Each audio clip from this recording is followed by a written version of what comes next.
if you're from a high-status family, you're going to get more. Because metalware was more expensive. The bones also showed high levels of nitrogen, suggesting these men had grown up eating more meat than most. And their long bones did not bear the marks of heavy muscle attachments. These are good-sized men, but they're not muscled up strongly. It's characterizing their background and lifestyle. It's a little clue, but we look at all these lines of evidence and tie it together. By combining the physical evidence with historical documents, the team finally identified these buried men. They were the colony's elite. Reverend Robert Hunt, first pastor of the colony, he arrived in 1607. He soon lost all his possessions in a fire. The next year he died at age 39. Captain William West, he was a gentleman and a relative of the colony's first governor. He died in 1610 at age 24, fighting Indians. The silver sash was in his coffin. Sir Ferdinando Wainman, a soldier, horseman, and an English knight. He'd been in charge of ordnance and horses. He died in 1610 at age 34. And finally, Captain Gabriel Archer. Here was the answer to the puzzle of the reliquary. His family, in fact, was Catholic and had been persecuted for that in England. He was probably the owner. He died in 1609 at age 34, and the reliquary went into the earth with him. Owsley says the ages are approximate and identifications are 85% sure, and certainly questions remain. For example, why was a Catholic there? We surely don't have all the answers, and we certainly want this to open the discussion and lead to more research. Research on everything from tooth decay to bone shape to bone chemistry that will illuminate the lives of the first English settlers in America from what they left behind. Christopher Choice, NPR News. And you can take a 3D virtual tour of the archaeological site at npr.org.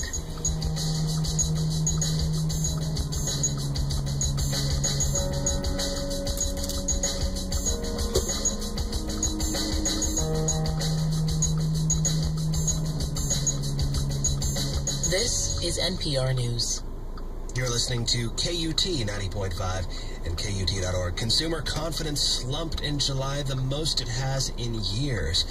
We'll hear why Fed Chair Janet Yellen isn't too worried about it on Marketplace. Coming up next. This is Tim Franks. BBC News Hour covers the news that matters to Texas and to the world. From the economy to arts, the environment to politics, BBC News Hour brings Austin a distinct international perspective on issues that resonate with us all in our increasingly interconnected world. For the latest news and content from around the globe, listen to BBC News Hour every day at 3 here on KUT 90.5. Well, the forecast calls for mostly clear skies tonight with temperatures falling to the mid-70s right around sunrise tomorrow morning at 6:47. And for Wednesday, sunny skies, highs in the upper 90s tomorrow. Right now, the temperature is 98. Support comes from Clark Kent Plumbing, specializing in drain cleaning, inline video inspections, and repair. Locally owned since 1986. 477-2200 or online at clarkkentplumbing.com. That's Clark with an E.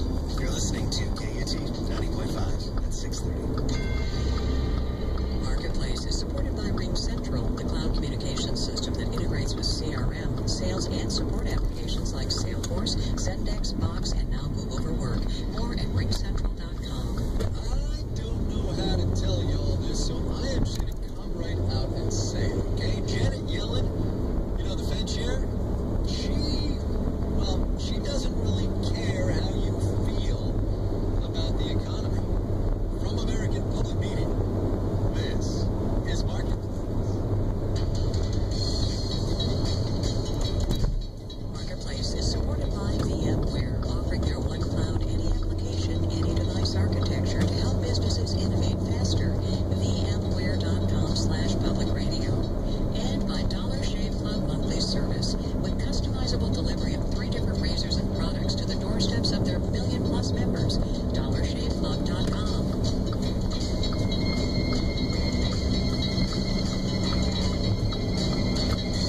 In Los Angeles, I'm John Brisnell. July the 28th.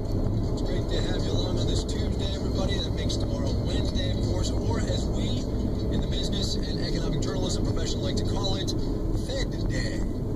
That's a lie. We just call it Wednesday, same as everybody else. But the Federal Reserve is, in point of fact, meeting today and tomorrow. Meetings at which the timing of what is widely thought to be an imminent interest rate hike are being discussed. That is, of course, topic A on everybody's list of big economic questions we all want the answer to, because it will signal that the economy is strong enough to take a rate hike. Let me pause here for a minute, though, to note an economic indicator that came out today, a measurement called consumer confidence, which dropped pretty hard this month. It seems the Greek debt crisis and Chinese market woes are making us, the economy participating public, a little bit more pessimistic about things. But are Fed Chair Janet Yellen et al. Thinking about you and me? Marketplace's Sabri Benishore gets us going. Consumer confidence is one way to measure how we feel about the economy. But when it comes to economists and feelings,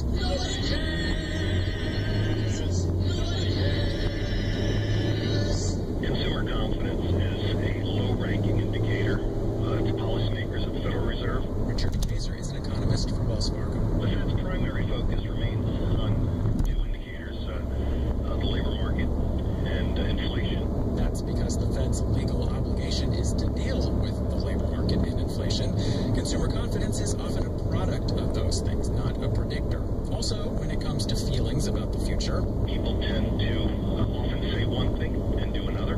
but before you go and get your feelings hurt, consider that Consumers have been excellent predictors of recession. Lynn Franco is director of economic indicators for the Conference Board, a key source of consumer confidence data. She says detailed data can tell you about regional housing markets or how different income groups think they're doing. Also, I think consumer confidence is a good measure of consumers' willingness to buy. Carl Tannenbaum is senior economist at Northern Trust. He says the Fed does pay attention to our feelings on some level. They're figuratively trying to put their arm around our shoulders and assure us that what they're doing will be something that pleases us all. So consumer confidence can be a sign of how well we feel the Fed is doing its job.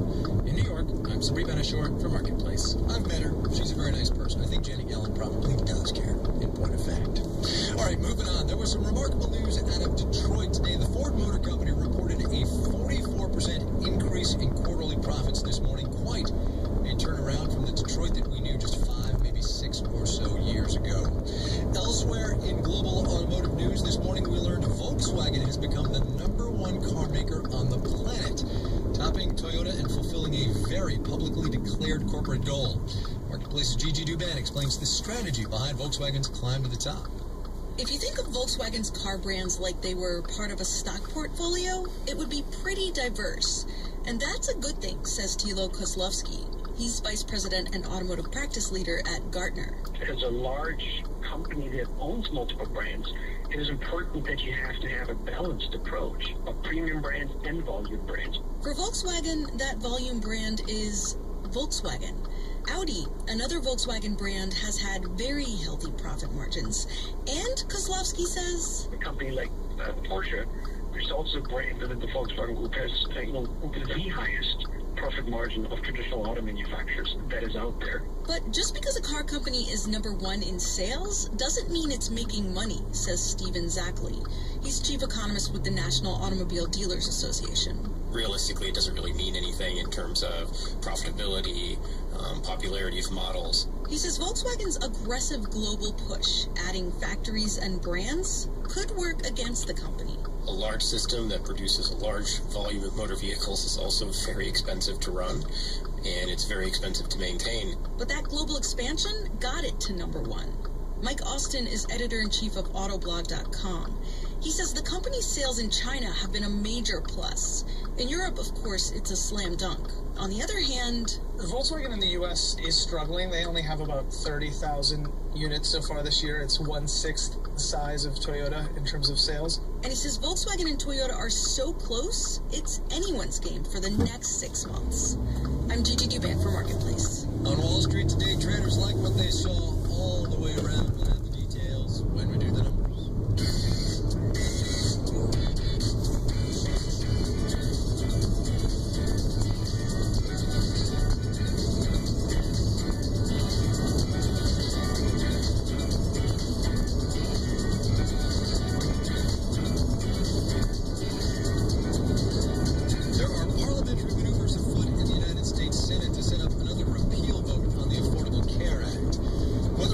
This time,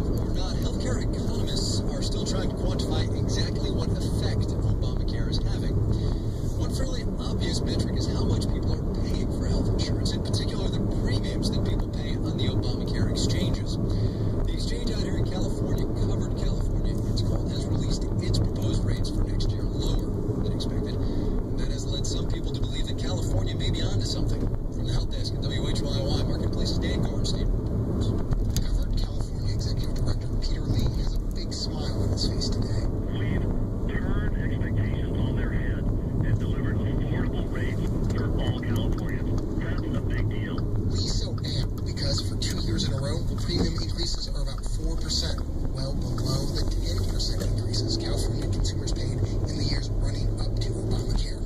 That's as good or better than almost every other state that's already released rates. But California's got an edge. Insurers want to play in this lucrative pool, and the state embraced Obamacare, giving covered California a lot of authority most states don't have. That includes negotiating directly with the insurers. Lee chalks up a chunk of their success to this power. But be clear, this is negotiating with a twist. Health plans in California, where they win is by enrollment. And what we want to do is help them win. Get people enrolled in plans that are going to get people the care they need. The secret sauce, says Lee, is rather than pound premium prices down like hamburger patties, the exchange shares data and works with companies, not to find the lowest price, but the right price. That means urging companies to come in around the same premium, so nobody gets rich, but nobody loses their shirt either. Kaiser Permanente's Bill Worley says when he's come in too high, he's been told to sharpen his pencils or risk losing business. It's never something you want to hear, but it's certainly important to know because it does force us to go back and figure out whether there's anything more we can squeeze. And I don't want to get into details, but that's happened. Covered California says this haggling has shaved $200 million off of insurance premiums this year. While rates will go up for many, 20% of consumers will pay less, most between 1% to 4% less. Covered California looks at these results and thinks the federal exchange, healthcare.gov,